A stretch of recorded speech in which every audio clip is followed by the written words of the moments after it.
In the spring of 2020, my mother told me one sentence over the phone on a Wednesday night at 8 o'clock. Grandma's insulin copay just lapsed, $880 a month. If you love her, you'll help. I sent the first $880 that night. My school take-home was around $3,200 a month, but I taught private piano lessons after school and played weekend weddings whenever I could. Those side jobs kept my rent paid. Then there were groceries, then an aide for a few afternoons, then pharmacy supplies, rides, emergency bills, and one more thing every time my mother called crying. Over the next 60 months, I sent most of my elementary school music teachers' take-home pay through Venmo, $168,320 in all. My grandmother got weaker. She started shaking when she poured her tea. She was hospitalized once for diabetic ketoacidosis, and my mother did not tell me. My golden brother Carter's emergencies kept arriving in amounts that sounded painfully familiar. I didn't ask. I trusted my mother. I didn't ask for 5 years, until this past April, when a home health nurse I had never met FedExed me 7 handwritten letters from my grandmother. I stood in the middle of my Madison apartment. I read the first one. I didn't cry. I divided $168,320 by 60 months, a little over $2,800 a month. I counted every dollar I had sent away to save my grandmother, only to make her weaker. My grandmother had written 32 letters between August 2022 and March 2025. My mother had destroyed the first 25 in the backyard burn can. Annette had saved the last 7. 5 weeks after the Mother's Day brunch, my grandmother died in the cottage in Vilas Park, Madison, Wisconsin, where she had been born in 1947. I played the piano for her once in her final weeks. Once. A slow, broken Claire de Lune, every note heavy. My mother will live with that for the rest of her life. It's November 2025 now, 6 months since the Mother's Day brunch, and almost 5 months since my grandmother died. I'm sitting on the porch swing my grandmother painted in 1972, and I repainted last April with the same navy blue. The first snow of the season is falling on the old maple tree out front. In my hands is a craft envelope. Across the front, in my grandmother's shaky hand, for Karen, when it's time. This is the last letter she wrote 12 days before she died. She told me, "You hold this. When you think it's time, give it to your mother."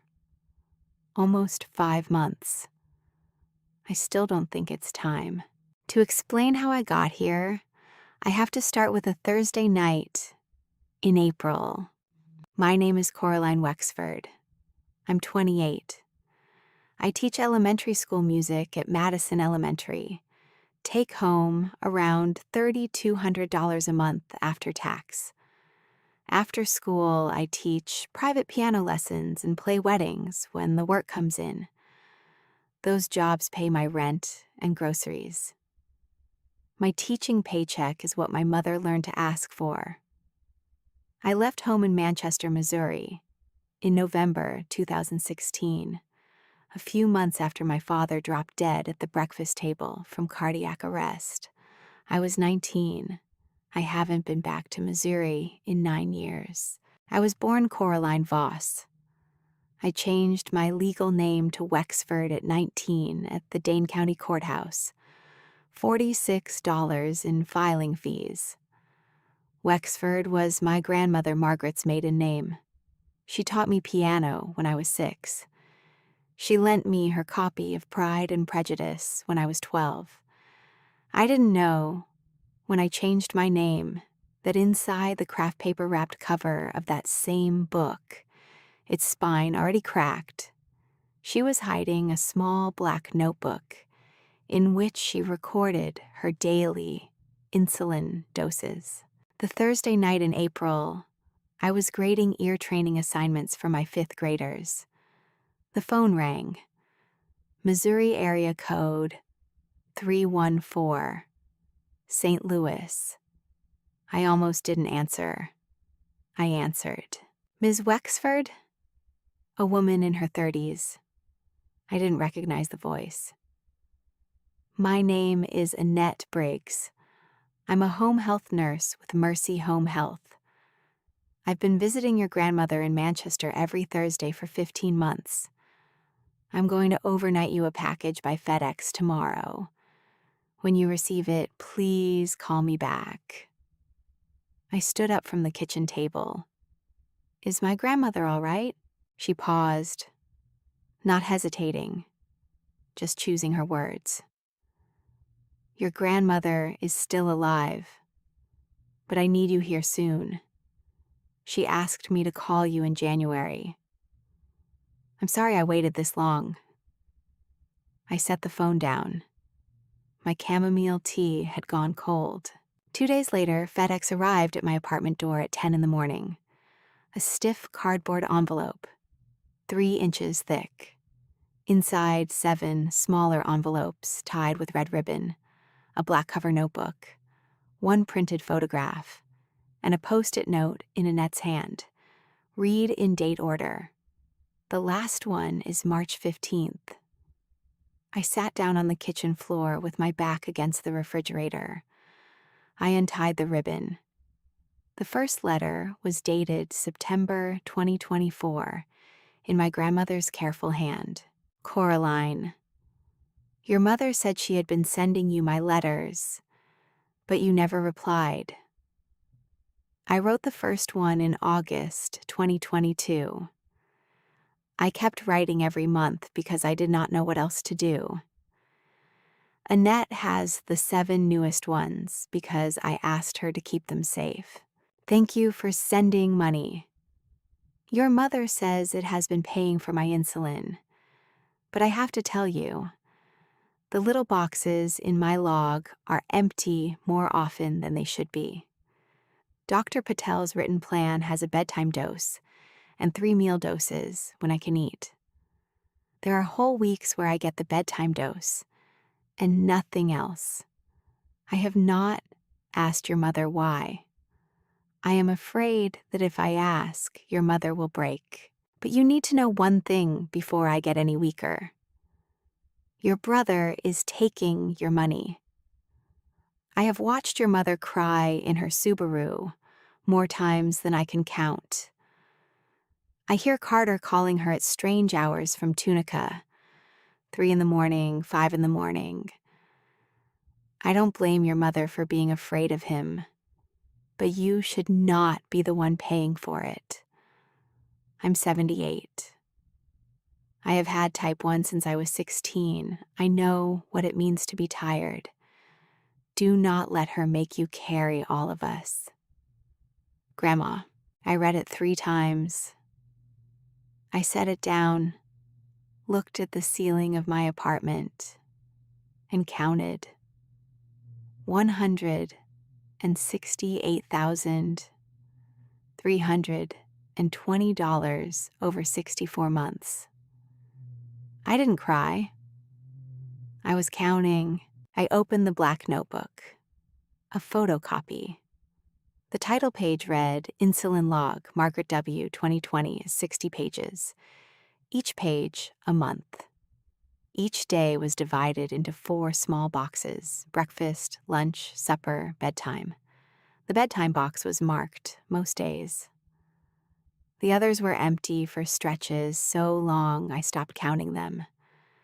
Tucked inside the front cover was a copy of Dr. Patel's plan. Basal insulin at bedtime, meal doses when she could eat, and instructions to call if she could not keep food down. The photograph showed my mother, Karen Voss, bent over the metal trash can in the backyard of the Manchester apartment. Smoke. A small stack of envelopes in her hand. Her hands were not shaking. Her face had no expression. She did the work like she was folding laundry, ordinary, repeated, long since habitual. The photo was dated March 22nd, 2025. I stood up. I walked into the living room. I didn't turn on a light. I stood there for 3 minutes and 40 seconds. I timed it on the wall clock. Then I went back to the kitchen, called my principal at Madison Elementary, and requested family emergency leave starting Monday. I booked the earliest flight from Madison to St. Louis for Sunday morning. $184. That night, I slept on the kitchen floor. I had no reason to leave the kitchen floor. Every 10 minutes, I looked back at the stack of letters. I read the second one, the third, the fifth. She wrote about Carter calling from Tunica. She wrote about Karen sitting in her Subaru in the driveway for 15 minutes before coming inside.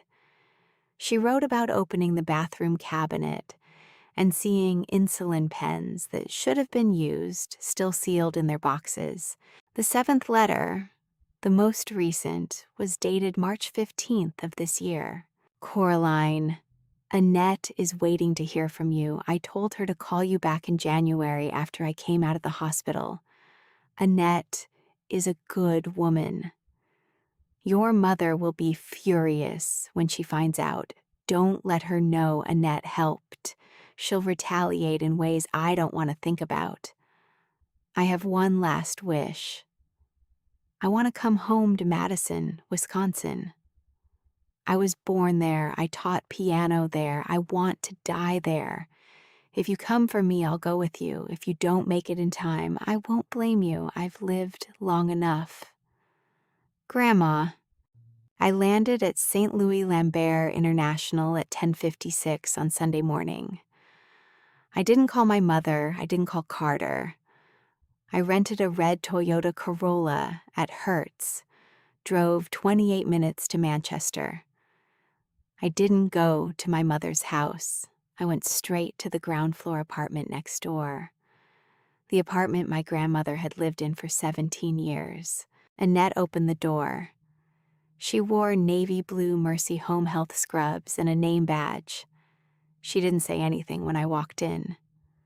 She just pointed toward the living room. My grandmother was sitting in the armchair in the corner by the window. A dark blue wool cardigan, gray slacks, the wool socks she'd knitted herself. On her lap, a churny piano book, brown cover, corners chewed by time. She looked up. She was waiting. She had been waiting 9 years. I knelt down in front of her chair. I laid my head on her lap, on the churny book. Her trembling hand settled on my hair. She didn't cry. She just whispered, "There's my girl. You came back." 12 minutes. Then I raised my head. She was thinner than the last time I'd seen her in 2016. Her skin was more translucent. Her hands shook more clearly, especially when she tried to hold them still. Annette brought out the craft-wrapped Pride and Prejudice. My grandmother opened it. Inside was the original black notebook. "Read it, sweetheart." I turned the pages. In 2020, her handwriting was still firm. By 2023, the shake was obvious. In this year's pages, the tick marks were scrawls. She'd been marking the book without looking down at it because she was afraid someone would walk into the room. I closed the book. I asked her the question I had been holding all the way through the flight. "Grandma, why didn't you tell me? 5 years, 1 sentence, 1 letter. one phone call, anything. She looked at me for a long time. Because I didn't want you to lose your mother again. You lost your father when you were 19. You lost your mother when you left home. I knew you still thought you had a mother. Because you were still sending money. Because she still called you once a year on your birthday. But you lost her a long time ago. And you didn't know it. I didn't want to be the one to make you know. I started writing in August 2022. One letter every month. I thought that if I put the truth down calmly, one day your mother might let it reach you. She did not. By the time I understood she was burning them, there were 25 gone. I was wrong to stay quiet. Annette made me see I was wrong. She said, "Margaret, you don't have the right to die in silence. Your granddaughter has the right to know." So I gave her the last 7 letters as I wrote them. I'm sorry I took so long. I held her hand. I counted the rhythm of her tremor, 1, 2, 3, 4 to a second.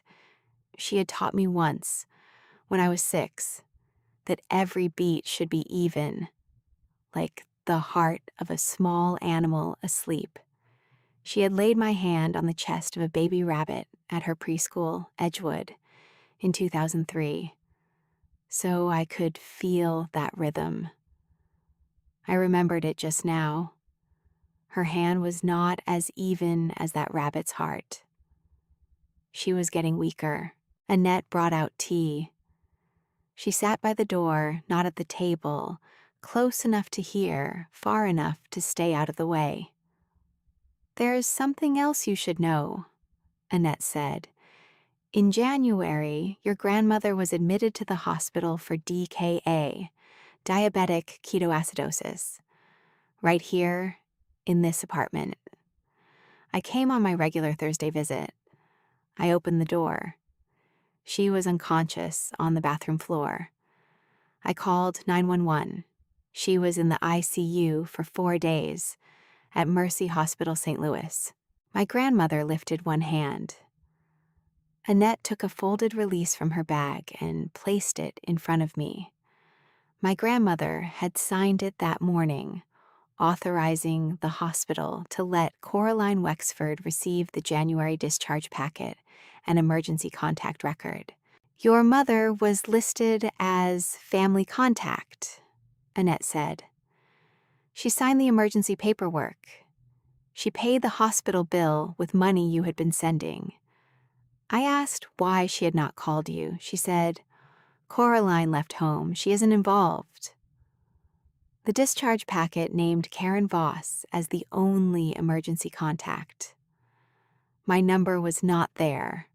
My name was not there. I did not exist in the rescue of my own grandmother. I stood and walked to the window.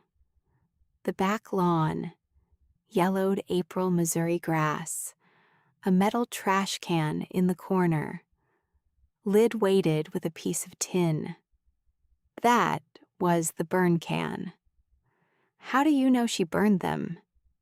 Annette looked at my grandmother before she answered. Margaret counted every letter she wrote in the back of the notebook. She knew when one disappeared from the drawer. On March 22nd, I arrived early after she called the agency saying she felt unsafe. I saw Karen burning one bundle in that can. Margaret asked me to photograph it. That is the picture you received. I did not follow your mother. I did not touch her things. I documented the one thing I saw. 25 envelopes, 7 letters left, 32 letters total. Since August 2022, my grandmother had written 1 every month. My mother had destroyed the first 25 and failed to stop the last 7 from reaching me. I sat back down beside her. We were quiet until evening. I made chicken broth. She ate 4 small spoonfuls. Annette checked the discharge plan and gave the bedtime basal dose Dr. Patel had ordered. I watched her confirm the label, the dose, and the time before she put the pen away. It was the first time in 5 years I had watched anyone treat my grandmother's insulin as medicine instead of a story my mother was allowed to tell. She fell asleep at 8. I sat by her bed all night on a hard wooden chair. I didn't sleep. By 5 o'clock Monday morning, I had a plan. I didn't call my mother. I flew back to Madison that Monday night and taught for 2 more weeks to close out the semester. I couldn't abandon my students in the middle of a unit, and I'd need every dollar of my last paycheck for what came next. I requested extended family leave starting May 5th. In those 2 weeks, I printed. I printed 47 pages of Venmo history, every transaction from me to Karen Voss between May 2020 and April 2025. 3 clean columns: date, amount, memo, groceries, aid cost, insulin copay, pharmacy supplies, $168,320. The first months were $880. By the winter of 2023, after extra grocery and aid requests, some months rose to $2,600, $2,800, even $3,300. Annette FedExed me one more thing: a copy of the last page in the back of my grandmother's insulin notebook. Grandma had dated it Tuesday, May 6th at 4:36 in the morning. Carter called Karen again. "4K more, Mom. Last time, swear, can't make it to Thursday. Or I'm gone for real this time." Karen read it twice and went outside. She said red roof, exit 187. She said she had no money left except Coraline's. Underneath, in a smaller line, my grandmother had written, I heard every word from my bedroom. I'm writing it down because Coraline will need the truth, not another emergency. When I received the page on Friday morning, I laid it next to the Venmo stack, then placed the insulin notebook on top, then the DKAA discharge packet, then the 7 saved letters, then my grandmother's dated note at the top. I closed the red Avery folder, hardcover, elastic closure, $5.49 from the Office Depot on University Avenue. My mother called me Wednesday evening, 4 days before Mother's Day. The first real phone call from her in 9 years. Missouri area code 314. I picked up. Coraline. Her voice was soft, carefully warm. I'm putting together a little brunch this Sunday, Mother's Day. Your aunts are coming. Patricia is flying in from Atlanta. Janelle is driving up from Springfield. Your grandmother can sit at the table. Dr. Patel says she's good for about 30 minutes. This might be her last Mother's Day at the table, with the family. I closed my eyes. I kept my voice flat. I was not the child anymore. I would not cry on the phone with my mother. All right, I'll come. What time? 11 Sunday morning, 4234 Sycamore Lane. You still remember? I remember. I'm so glad, Coraline. Mother's Day might be the place we can start again. All right. I hung up. I stared at the red folder on the counter. I said one sentence aloud to no one. Mom, you want to start again, all right? I'll help you start again. I flew down to St. Louis Saturday afternoon, May 10th. Annette picked me up at the airport in her Subaru. We didn't go to my mother's. We went to my grandmother's apartment. She was asleep by 7. saving every bit of strength for the next day. At 1 in the morning, the folder was ready. I put it in the crossbody leather bag I'd brought from Madison. I clipped it shut. I set it by the door. Annette said, "Are you sure about this? You could still go to your mother privately before brunch. Hand her the folder one-on-one." I shook my head.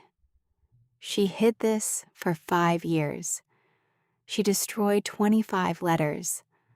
The last 7 only reached me because Annette kept them safe. She let my grandmother go into a DKA coma without calling me. If I do this privately, she'll cry, she'll apologize, she'll promise, and a month from now she'll be back to wiring Carter money. I need both my aunts in the room. I need the cousins in the room. Because tomorrow afternoon I'm taking my grandmother out of here. The whole family needs to know why I'm taking her out of here. I cannot let my mother write the story for the family behind my back. Annette nodded. She didn't say anything else. She slept on the couch. I slept on the wooden chair next to my grandmother's bed. I didn't sleep. Sunday morning, May 11th, 2025, Mother's Day. I wore a simple navy dress, no makeup. I haven't worn makeup in 9 years. I helped my grandmother into the Subaru. Annette drove, and we made the 6-minute trip to 4234 Sycamore Lane. This was the house I had grown up in. Brown roof, cream brick, white picket fence, 2 dogwood trees in the front yard, blooming pale pink. My father had bought this house in 2001. My father had died at the breakfast table in this house in June 2016. I had not stepped through that front door in 9 years. Karen opened it. 58, haircut short and dyed chestnut, navy floral dress, a string of pearls Grandma had given her years earlier. She opened her arms. I let her hug me. She held me a beat longer than was natural. I didn't hug her back. I kept my bag pressed against my hip. She took my grandmother from Annette. My grandmother walked in on her aluminum cane, in a peach cardigan, the old leather shoes. She sat at the head of the dining room table, my father's chair. The aunts were already there. Patricia, 54, retired Spanish teacher wearing a cream wool sweater. Janelle, 51, manager of the Target in Springfield, in a blue button-down. 4 cousins, Hayden, 25, Tate, 28, Bree, 22, Ellis, 26. Patricia walked over and hugged me. "Coraline, in 9 years. I'm so sorry I never called you. Family's complicated." I nodded. I didn't say anything. Annette sat in a chair off in the corner. Karen didn't protest because Annette was in scrubs and a badge, and Karen has always been polite to medical staff in front of family. Brunch began at 11:15. Karen brought out quiche Lorraine, a large fruit salad, croissants from St. Louis Bread Company. She poured mimosas for the adults, orange juice for Bree and Ellis. My grandmother shakily pushed her mimosa aside. "Just water for me." Karen poured water. She managed 2 small bites of quiche. She looked down at her plate for most of the meal. She looked up at me 3 times, each time longer. The 3rd time, she nodded faintly. I nodded back. At 11:55, Aunt Patricia set down her fork. She raised her mimosa. "Karen, before Mom flies back to Atlanta tonight, I want to say one thing. You have been devoted. 17 years of caring for our mother while the rest of us managed to visit twice a year. You were her last line. When Daddy died in 2008, Mom collapsed. You moved her into Manchester, set up the ground floor apartment, walked her through every insulin reaction, every late night low. I don't know how you did it. I'm sorry we never helped you the way you deserved. Janelle nodded. She raised her glass. You're the daughter Mom always needed. You're the only one of the three of us who actually showed up. The two aunts drank. Hayden clapped softly. Bree smiled. Karen smiled modestly. I just did what needed doing. I set down my fork. I stood up. The whole table looked at me. I pulled the red folder out of my bag. I set it on the table, right in the middle next to the quiche. I spoke quietly. Before we go on with brunch, there are a few things I want to put on the table. I opened the folder. Top sheet, 47 pages of Venmo, highlighted in yellow. From across the table, Karen could see the bottom of the page total, $168,320. Next, the black insulin log, the original. Next, the January DKA discharge packet and the emergency contact record. Next, the 7 letters Annette had saved. Top, my grandmother's dated note of Carter's May 6th call. $4K more last time. I didn't push the folder, I just stood. I looked at Karen. Karen didn't look at the folder. Karen didn't look at me. Karen looked down at her plate. Her right hand on her thigh under the table started to shake. Aunt Patricia opened the folder. She turned to the first page. She saw $168,320. She turned the page. She saw the insulin log. She turned the page. The DKA packet, the letters, my grandmother's note. Aunt Patricia set the folder down. She looked at Karen. Karen, what is this? I answered for Karen, because Karen still wouldn't look up. $168,320 I sent her over 64 months because Mom said Grandma needed insulin, groceries, and aid and emergency care. The log shows whole stretches of prescribed meal doses missing. In January, Grandma was admitted to Mercy Hospital in DKA, and Mom signed the emergency contact form without calling me. Grandma wrote 1 letter a month from August 2022 through March 2025. Mom destroyed the first 25. Annette saved the last 7. And this, Grandma wrote it down after she heard Carter ask Mom for $4,000 at 4:36 Tuesday morning. He said it was the last time. He says that every time. Nobody moved. My grandmother sat very still, both hands on the table. She was crying silently, shoulders trembling, no sound. Hayden, 25, in his last semester of pharmacology at UMass, paged through the Venmo printout and turned pale. Bree got up, walked around the table, and laid a hand on my grandmother's shoulder. Karen looked up. She finally looked up. She looked at the folder. She looked at my grandmother. She opened her mouth. Nothing came out. She closed her mouth. She looked at me. I didn't say anything else. My grandmother lifted her shaking hand and laid it on top of mine. Sweetheart, what do you think I've been waiting for? I said, you've been waiting for today. She nodded. A slow, deep nod. The nod of a person who has waited 9 years for permission to speak. Aunt Janelle spoke first, angrier than Patricia. Karen, your sister's money, you sent it to Carter.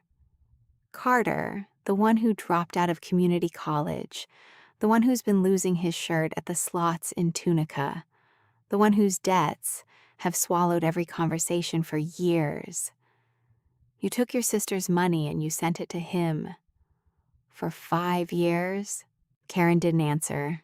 Patricia, you burned Mom's letters. She wrote them to her own granddaughter, and you burned them. For almost 3 years, she wrote a letter every month asking to be heard, and you burned them. Karen, do you understand what you did? Hayden stood up, his hands were shaking.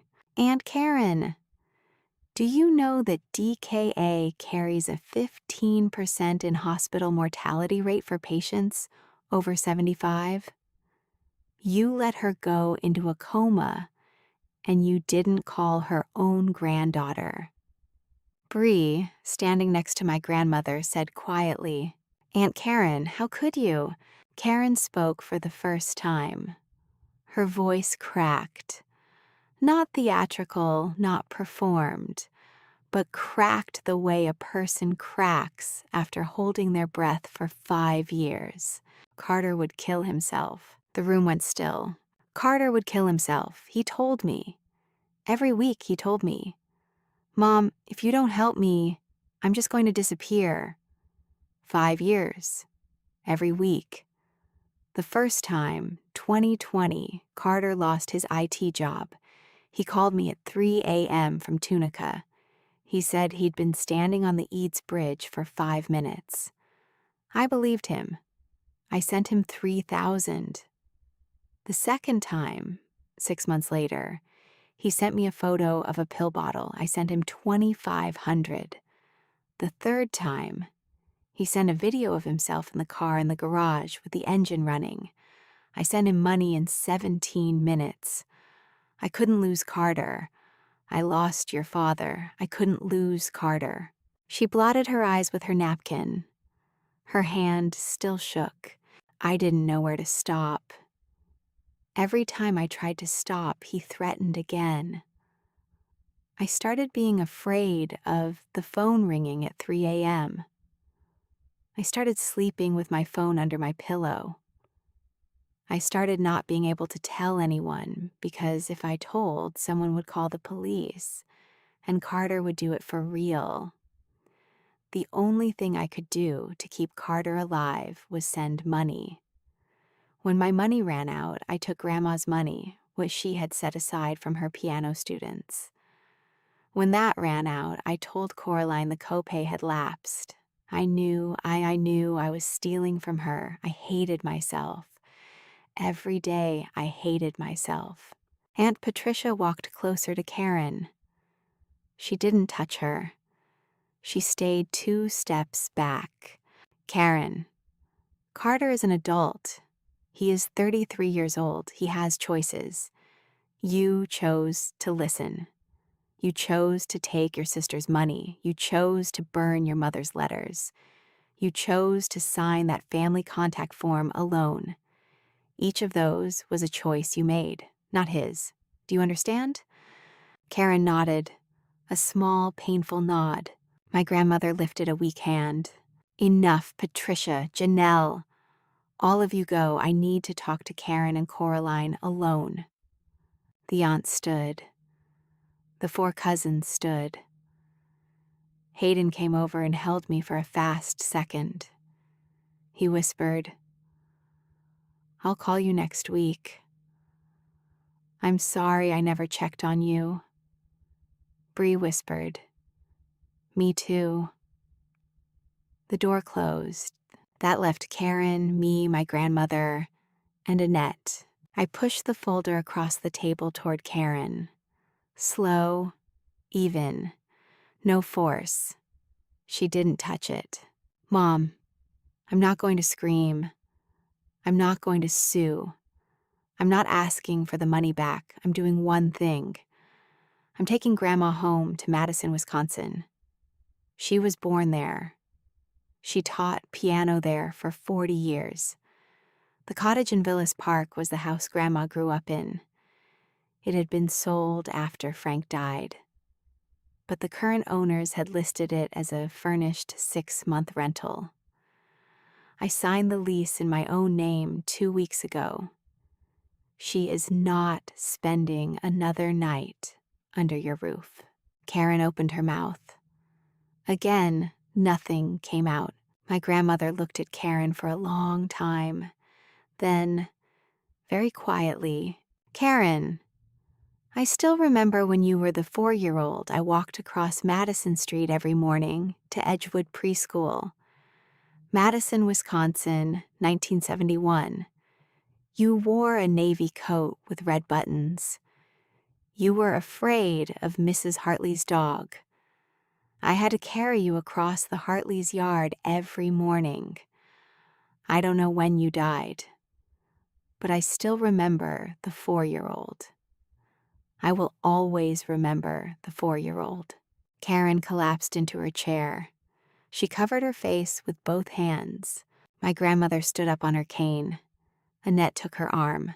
I picked up the folder and snapped it shut. Karen didn't look up as we left the house. We came outside at 1:45. The Missouri sky was clear and warm, 75 degrees. The dogwood trees were still in bloom. I helped my grandmother into the gray Honda CR-V I'd rented from Hertz. Annette settled her into the passenger seat, then turned to go back into the house. "I'll grab the last of her suitcase. Wait here." I stood by the open driver's door. I looked across at the driveway of my mother's house. Karen had just stepped outside. She had forgotten her pearls. She must have taken them off in the kitchen when she washed her hands. She walked slowly toward her old Subaru Forester parked by the garage. She opened the driver's door. She sat down. She didn't start the engine. She put both hands on the wheel at 10 and 2, the way you do when you are first learning to drive. I walked over. I was going to knock on her window. I didn't know what I was going to say. Maybe just drive carefully. Don't drive with your hands shaking. Maybe nothing at all. Just knock on the window so she would know I was still standing there. I didn't knock, because in the reflection of her passenger side window, I saw her phone screen light up on the passenger seat. She had just pulled it out of her purse. A new message from Carter. $4,000 more, Mom. Last time. Swear, can't make it to Thursday. Or I'm gone for real this time. I'm at Red Roof Exit 187. The same message as the week before. He had sent it again, word for word. Only the day changed. Karen set the phone down on the passenger seat. She bowed her head over the steering wheel. She cried, shoulders shaking, no sound. She cried alone in the car right after being torn open in front of her entire family. She cried alone because her son, who had just blown up everything, was still asking for another $4,000. I stood there. I did not knock. I took one step back, then another, then a third. This was the first time in 9 years. I did not see my mother as a stone. This was the first time I saw her as a 58-year-old woman who had let fear of her son turn her into someone capable of unforgivable things. My grandmother had said she remembered the 4-year-old Karen in the navy coat with the red buttons. I did not remember her. I couldn't. I wasn't alive then. But my grandmother remembered. And I believed her. I believed that a 4-year-old Karen had existed, had been walked across Madison Street every morning, had been afraid of a dog. I didn't need to remember it myself to know it had been true. I couldn't cross that distance, not yet. Maybe never, maybe one day. But not today. I turned. I walked back to the Honda. I got into the driver's seat. My grandmother looked at me. She knew. Let's go. You don't have to forgive her today. You also don't have to hate her anymore. She's hating herself enough. Annette came out with the last suitcase. I started the engine. I looked in the rearview mirror once. Karen was still in the Subaru, still not driving. We took I-44 northeast, then I-39 north, toward Madison, Wisconsin. 6 hours. My grandmother fell asleep near Springfield, Illinois. Annette took over driving in Bloomington. I watched the Illinois cornfields slide past the window. I didn't think about anything in particular. I just sat. We arrived at the cottage in Vilas Park, Madison, Wisconsin, at 11 that night. The May moon was bright over Lake Wingrow. The old maple my grandmother had planted with her father in 1955 when she was 8 stood quiet in the breeze. The apple tree by the side of the house was in white bloom. The porch swing she had painted in 1972 with navy blue paint. I had repainted it last month with the same color from the same Stoughton paint store. They still mixed the old formula. The cottage had belonged to my grandmother's parents. After Frank died, she sold it to a young family but asked them to keep the Mason and Hamlin upright in the living room if they ever could. 17 years later, their children were grown, and they had listed the house as a furnished 6-month rental while they traveled abroad. I had signed the lease in my own name 2 weeks before Mother's Day. I opened the door. Grandma crossed the threshold for the first time in 17 years. She stood in the middle of the living room. She looked at the piano, the Mason and Hamlin upright she had bought in 1962 when she first started teaching. It was still there. I had called a tuner 2 weeks earlier. She walked over, struck middle C. The note was slightly flat. She smiled the first smile of the day. Still alive. She went room by room. The master bedroom. The quilt she had pieced together by hand in 1974 from Frank's old shirts. The kitchen. The oak cabinets she had custom ordered from Madison Mill in 1976. She ran her hand along each cabinet. She didn't cry. She just touched. Lila Briggs, the hospice nurse assigned through a Madison agency, arrived Monday morning. Lila and Annette took alternating shifts. I requested extended leave from the school.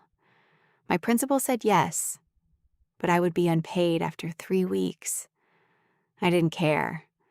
My grandmother slept 14 straight hours that first night. I sat by her bedside the whole night. At 4 a.m, she woke once, looked around the room, nodded, fell back asleep. She knew she was home. By the end of May, she was visibly weaker. She could not take the stairs anymore. She sat on the porch swing every afternoon with a wool blanket, watching the maple. She barely ate.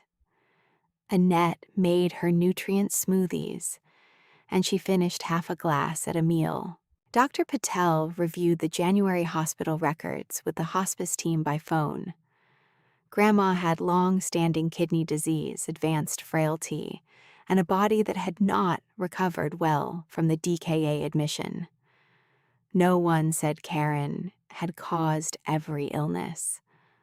But the years of inconsistent care had made every illness harder for her to survive.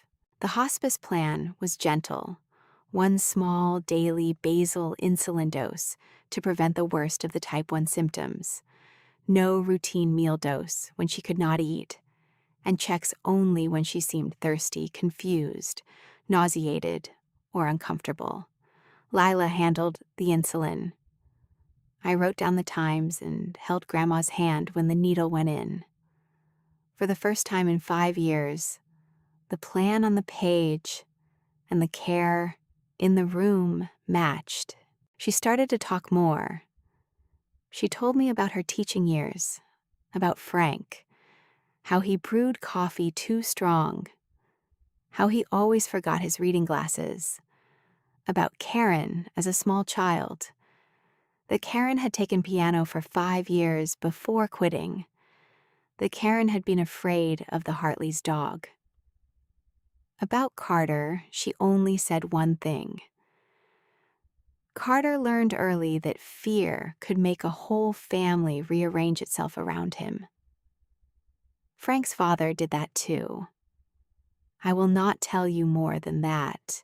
I didn't ask anything else. A Saturday afternoon at the end of May, the 31st, she was on the porch swing. The day was warm.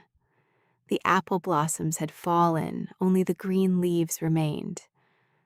She called me. I was in the kitchen making tea. "Coraline, play something for me." I set down the kettle. I walked into the living room. I sat down at the piano bench. I had not played the piano since I was 19, since I'd left home. 9 years.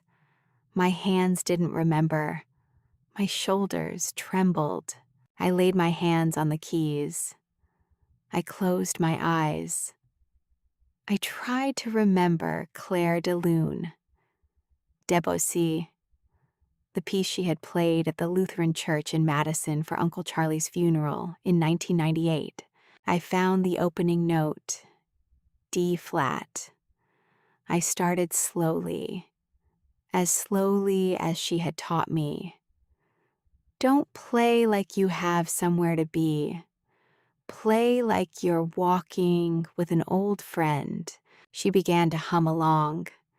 She remembered the melody perfectly. I made it through the opening, into the middle section, the arpeggio. My right hand missed a note, B natural instead of B flat. The wrong note rang clear. I almost stopped. I didn't stop. She said quietly from behind me, "It's all right, sweetheart. I've missed beats in my own life too." I played to the end. 8 minutes. I set my hands in my lap. She exhaled. A long, slow, freed breath. "Thank you. That's what I've been waiting for 9 years." I turned around. She was on the porch swing, head tilted back, eyes closed. The maple behind her was green in the afternoon light. A sparrow had landed on the opposite chair. I bowed my head down onto the keys. I cried. For the first time since the brunch. I cried for a long time. The keys were wet under my face. When I lifted my head, she opened her eyes. "Coraline, I have one last thing to ask of you." "Yes, Grandma." "Don't let your mother live with you never playing the piano for her. That isn't fair. Your mother did wrong. She did a great deal wrong. But your mother is also a victim of something that has been in this family since before I was born. Carter is sick. Your mother is sick with the fear of losing him. That isn't all her fault. One day, but it doesn't have to be today, it doesn't have to be next year, but one day, sit down at the piano and play Claire de Lune for your mother over the phone. No need to meet. No need to apologize. Just play. Promise me." I didn't promise. I nodded. She nodded back. That's enough. A nod is enough. 3 days later, June 3rd, she called Annette over to her bedside at 9 in the evening. I was making chicken broth in the kitchen. She asked for stationery and a blue Bic pen. Annette brought them. She asked Annette to guide her hand. It took 46 minutes. 1 page. She folded it in thirds. She put it in a craft envelope. She wrote on the front, "For Karen, when it's time. When I go, give it to Coraline. Coraline will know when to send it to her mother." Annette placed the envelope on the bookshelf in the living room. On June 11th, she stopped asking for food. She asked not to be woken for fingerstick checks unless she seemed distressed. Lila called Dr. Patel on speakerphone. and he confirmed the comfort plan we had already discussed. Continue the small basal dose while it could still be given safely. Stop the burdensome routine checks, and treat thirst, nausea, pain, or agitation if they came.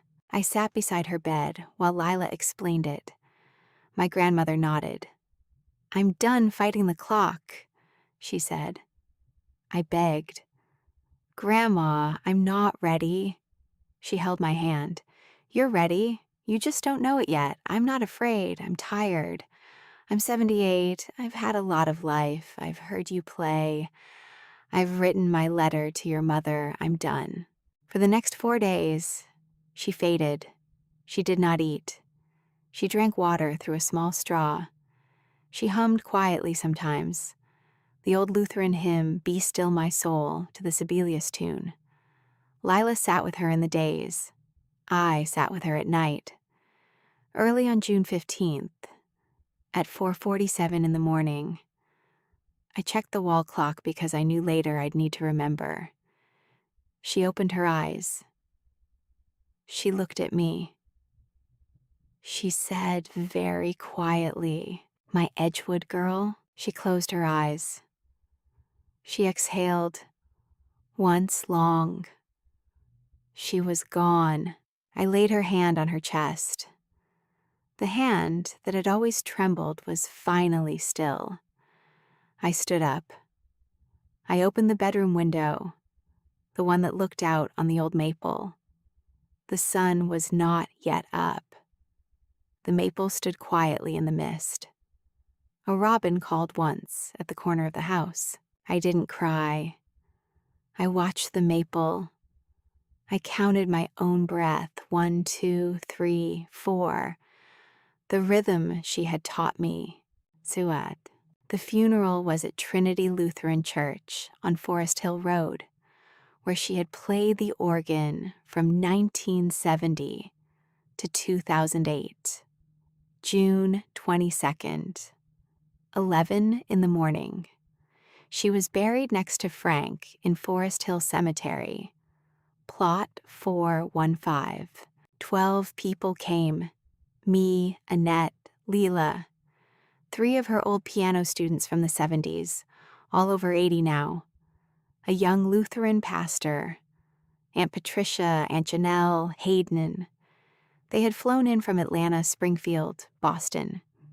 And Edith Larson, my grandmother's closest friend since 1963. A woman she had met at a diabetes support group in Madison when they were both newly diagnosed type 1 16-year-olds. Karen did not come. She had told Aunt Patricia by phone the night before. I can't see her in the casket. I'm sorry." Carter did not come. Carter was hiding.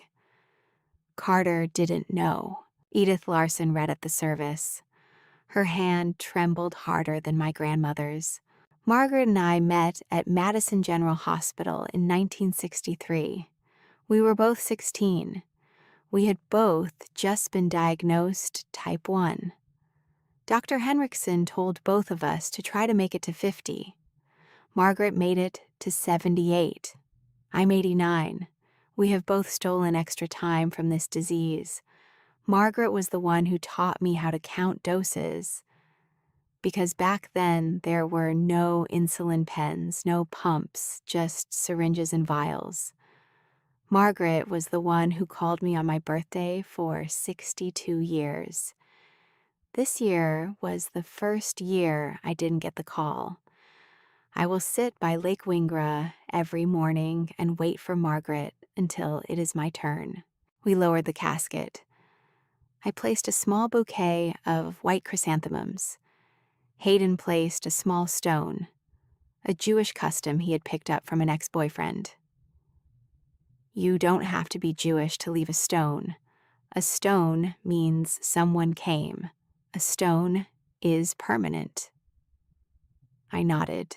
Later the same day, standing by the fresh grave with the last white chrysanthemum, my phone buzzed. It was not an alert. I had stopped setting alerts for Carter 2 weeks after the brunch. It was a message from Aunt Patricia. Karen has not sent him money since Mother's Day. He stopped answering her calls 3 days ago. She asked me whether I knew where he was. I told her I did not. I read it once. I set the phone face down on the grass beside my knee. For 5 years, Carter had made every emergency the center of every room. His debts, his threats, his motel rooms, his disappearing acts.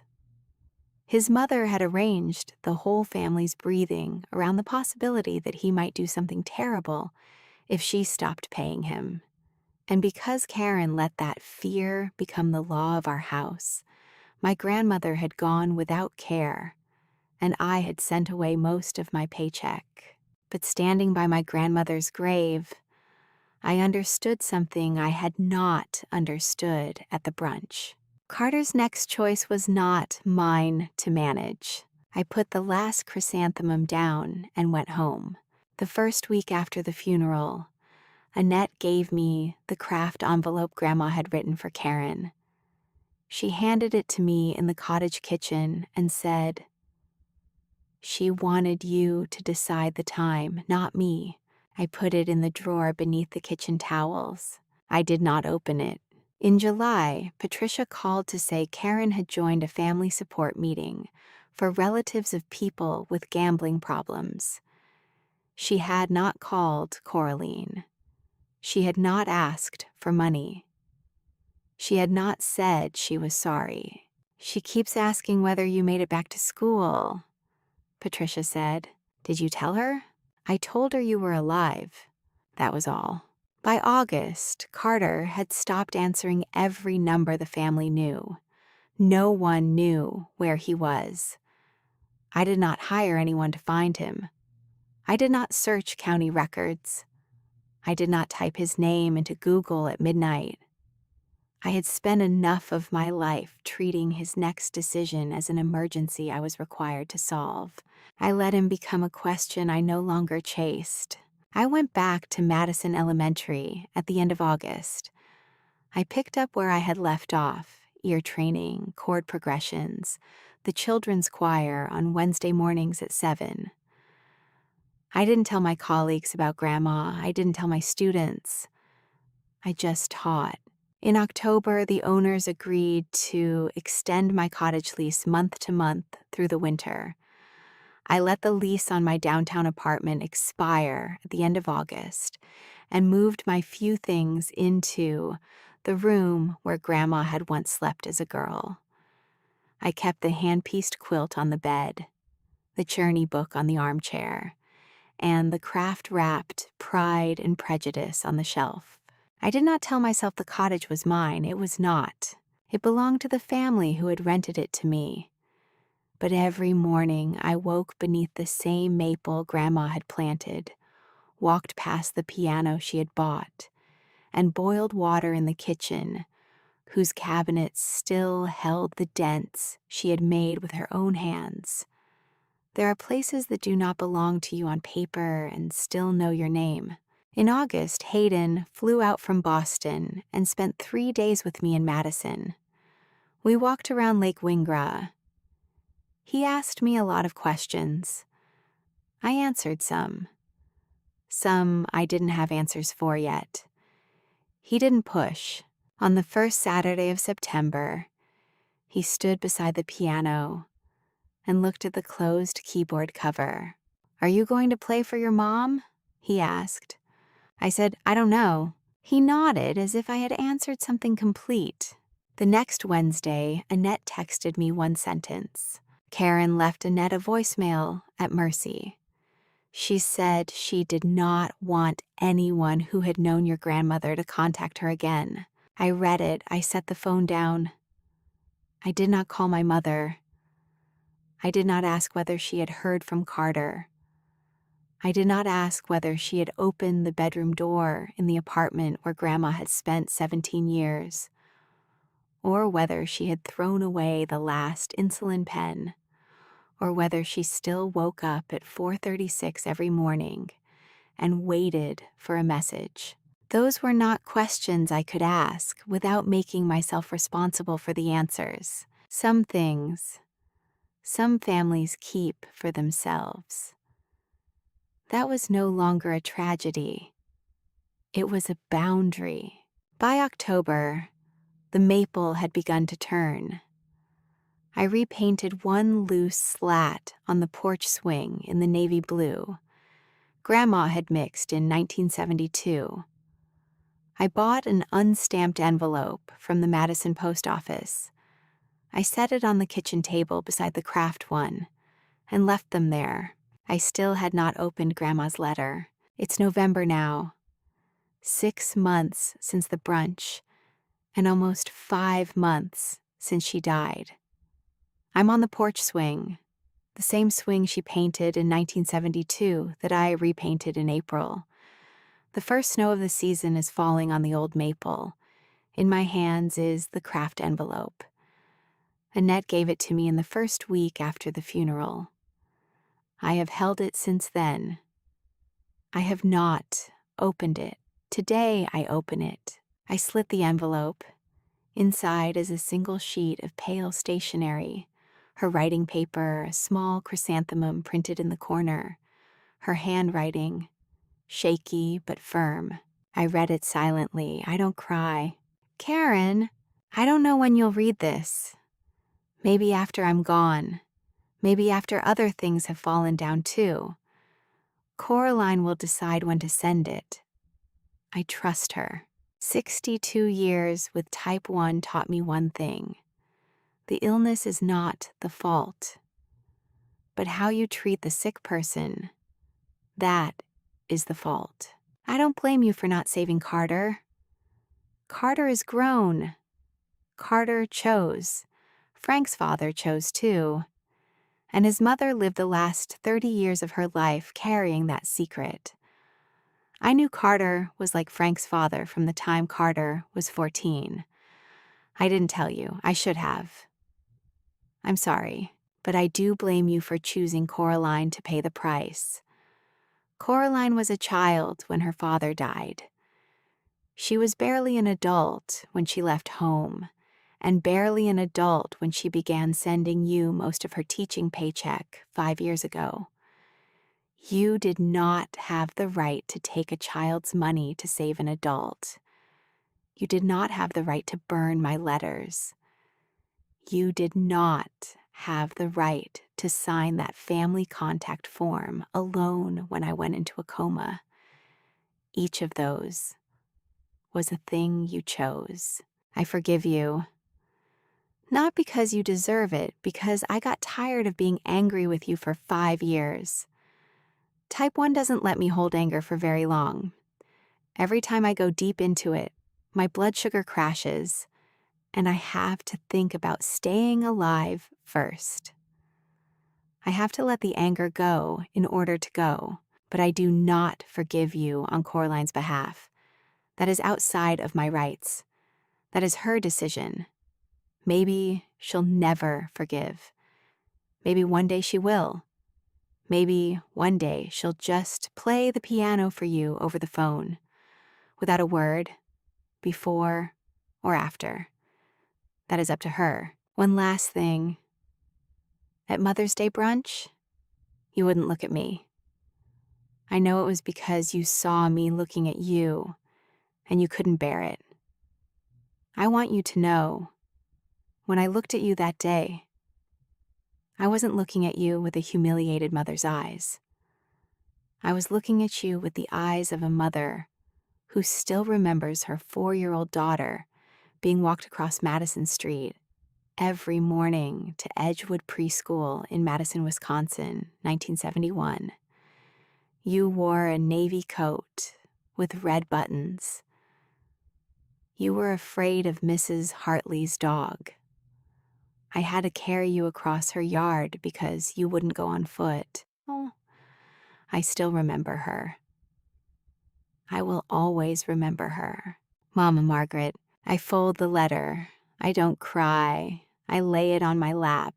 I look at the old maple. Snow is settling on its branches. 2 red leaves that have refused to fall all autumn are still hanging there. I have watched those 2 leaves for 6 weeks. They still won't fall. I stand up. I go inside. I set the letter on the kitchen table, next to an unstamped envelope I bought last week at the Madison post office. I will send it to my mother. One day.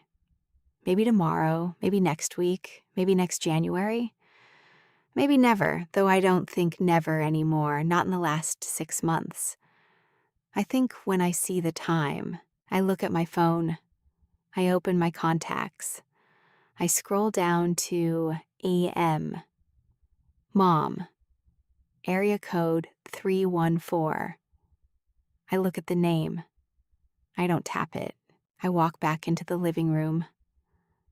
I stand at the Mason and Hamlin. I lift the keyboard cover. I touch middle C. It's still slightly flat. I haven't called the tuner since May. I lay my right hand on the keys. I try the first 4 bars of Claire de Lune. I make it to the 4th bar. I stop. I lay my hands back in my lap. Not yet, not today, but maybe next week, maybe next month, maybe January. Maybe one day I will sit down here, put my phone on speaker, dial my mother's number, set the phone on top of the piano, and play Claire de Lune from beginning to end without saying a word before or after. She will listen. She will not say anything. I will not say anything. I will hang up. That will be all. That will be what my grandmother waited 9 years for, on behalf of my mother. I close the keyboard cover. I walk back out to the porch swing. I pull the wool blanket up to my shoulders. The same blanket she pieced together in 1974 from Frank's old shirts. It's heavy in just the right way. It smells faintly of walnut. Snow is covering the porch. The maple stands quiet. The 2 red leaves still refuse to fall. I have learned one thing in this house. The house my grandmother was born in. The house my grandmother died in. In the family dramas people tell on the internet, there's always a happy ending. There's reconciliation. There's a midnight phone call where mother and daughter cry into each other's voices. I do not have a happy ending. No family I have ever known has a happy ending. There is only who keeps living, who doesn't, and who chooses to burn other people's letters in order to feel cleaner the next morning. My mother chose to burn the letters. Carter chose to take the money. My father died too soon to choose. I chose to come back to Madison. My grandmother chose to write one last letter. Annette chose to call me. In April, each person chose. Each choice led to something else. Right now, I choose not to mail this letter today, not yet. My mother will live with the fact that I only played the piano for my grandmother once in her 31 years as a grandmother. One slow Claire de Lune on a porch swing one Saturday afternoon at the end of May. That will be all my mother will ever know, no more, no less. She will live with that until she closes her eyes, and my mother will live with the fact that my grandmother forgave her, but she will never know when she will be allowed to find out. That is the only small justice I can leave for her.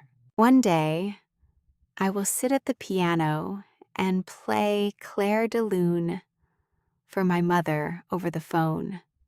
One day, not today. Snow is white across the porch. The old maple stands quiet in the evening mist. The 2 last red leaves, refusing to fall, are still there. I close my eyes. I listen to the rhythm of my own hands, 1, 2, 3, 4, even as the heartbeat of the small rabbit my grandmother once let me feel when I was 6 at Edgewood in 1993. She had laid my hand on the rabbit's chest and said, "Listen, sweetheart, a small living animal. You have to be able to hear it. You have to be able to hear it your whole life." I can still hear it. I can still hear it. Tomorrow I will make coffee early. I will eat breakfast at the oak kitchen table she had custom built in 1976. I will read her letter one more time. I will decide. One day I will mail it. One day I will play the piano for my mother. Not today. Today is enough.